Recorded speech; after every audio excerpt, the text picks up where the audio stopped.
Ah, muli kayo ha. Wow.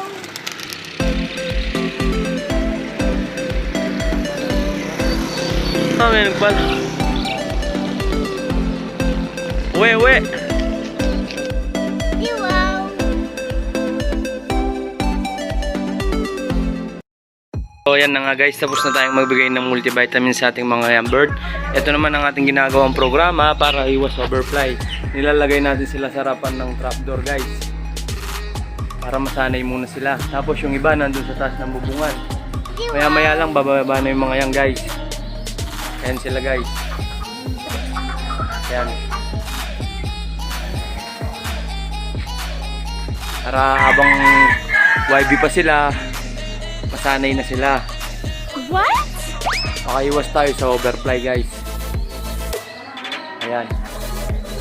Anak ni Bangs yan, yung tatlong grinsil na yan. Ayan, ayan pa yung iba. Maya maya lang bababa na yung mga yan guys. Wow. So ayan na nga guys, bumaba na rin itong dalawang makulit. Ayan, ayaw pa nilang pumasok. Papasukin na natin sila. Pasok. Baba, baba. Ayan. Anim na. Wala pa yung 4. Kulang pa sila guys. 4 na lang ang kulang. Hintayin natin silang bumaba. Update ko kayo mamaya guys. Ayan guys, papababayin na natin sila. Dami nila nasa bubungan. Para iwas overfly, tinitrain na natin para mabiewing na nila yung lugar. Ayan. Tawagin na natin sila. Pababayin na natin sila guys. Ayan. Ayan yung mga YB natin guys. Ayan o, tinitingnan-tingnan nila yung lugar para walang kaligaw guys.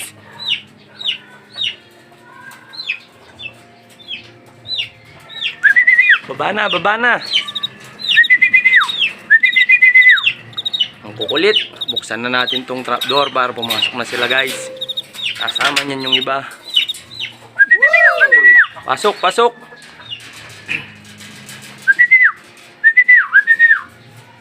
Ayaw nilang pumasok. Madaalang lang kasi sila lumabas. Ayun. Inunahan na ni Blue Bar. Baba na yan guys. Stickin na natin. Yun. May isa nang pumasok. Yan. Sunod-sunod na yan. Magsisibabaan na sila. Pasok.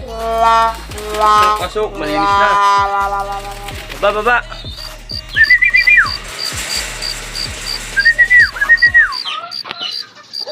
So yan na nga guys, binigyan natin sila ng konting pagkain para magsibabaan na itong iba. Tawagin na natin sila. Ang kukulit, ayaw bumaba.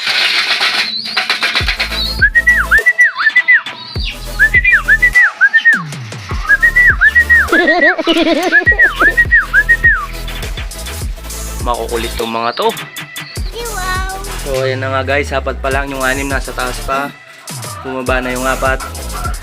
Pagkatapos natin silang binyuwing guys, nilalagyan natin ng electrolytes ang kanilang inumin para hindi sila masyadong may stress. Ayan na nga, ang 4 na makukulit guys, dumudungaw-dungaw pa sila. Ayaw pa magsibabaan. Sabik na sabik yata magita yung kalangitan. O ayan na nga guys, bumaba na si White Feather, Checkered, anak ni PLC tsaka ni Taiwan. Pababayin na natin. Yun, malapit na silang makumpleto guys. 8 na sila, wala pa yung 2. Si Greensill at saka si Pilay nasa taas pa. Tagal naman nilang bumaba. Ayun, uminom siya ng electrolytes. Na-stress yata sa init. So ayan na nga guys, ayan si Pilay at saka si Greensill nasa taas pa. Ayaw pang bumaba. Sinusulit nila yung pag-viewing nila guys.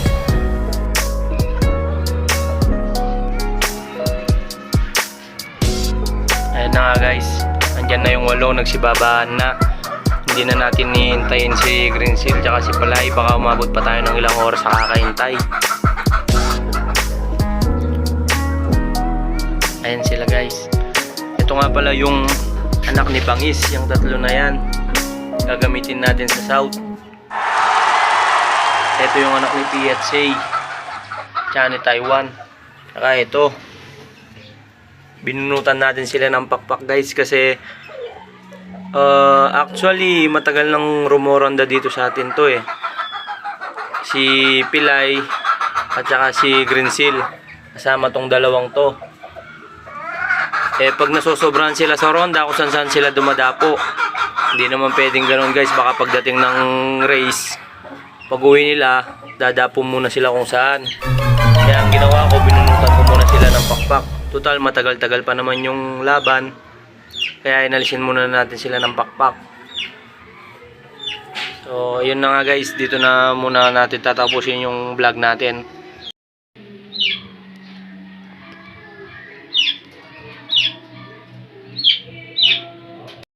So yun na nga po mga kalipad, nagsibaba na yung mga jet fighter natin. Sana makatulong po ang binigay kong tips para makaiwas overfly sa mga YB natin. At sana makatulong po ako sa mga kagaya kong newbie.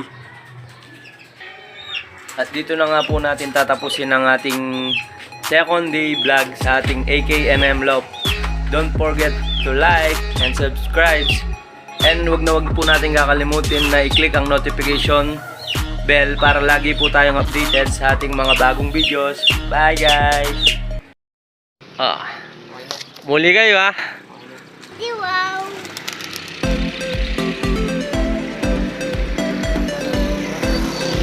May nagpal. Uwe!